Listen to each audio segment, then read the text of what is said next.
नमस्कार, आपण पाहताय आदर्श महाराष्ट्र न्यूज। अहमदपूर तालुक्यातील चिलखा येथे अतिवृष्टी झालेल्या पावसामुळे 3 मजुराची सुखरूप सुटका, प्रशासनाकडून यशस्वी कार्य।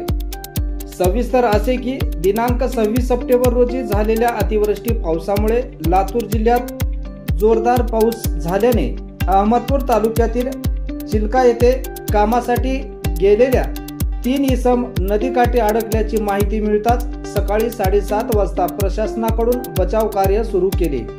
मन्याड नदीच्या पुरामुळे 3 इसम अडकल्याने घटनास्थळी प्रशासनाने सर्व स्टाफसह घटनास्थळी हजर झाले।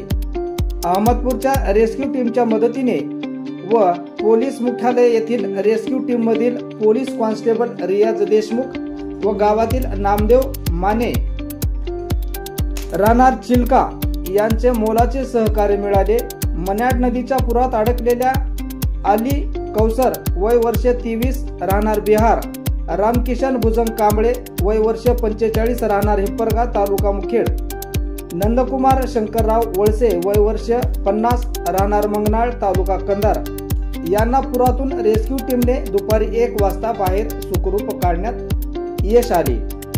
या ठिकाणी उपविभागीय अधिकारी मंजुषा लटपटे, तहसीलदार उज्ज्वला पांगरकर, पोलीस निरीक्षक वीरप्पा भुसनूर व पोलीस मुख्यालय व अहमदपूर रेस्क्यू टीम आणि गावातील नागरिक उपस्थित होते। या घटनास्थळी महाराष्ट्र राज्याचे सहकार मंत्री बाबासाहेब पाटील यांनी भेट देऊन प्रशासनाचे आभार मानले व अभिनंदन केले। असेच नवनवीन अपडेटसाठी पाहत रहा आदर्श महाराष्ट्र न्यूज करिता उदय गुंडिले, अहमदपूर, लातूर।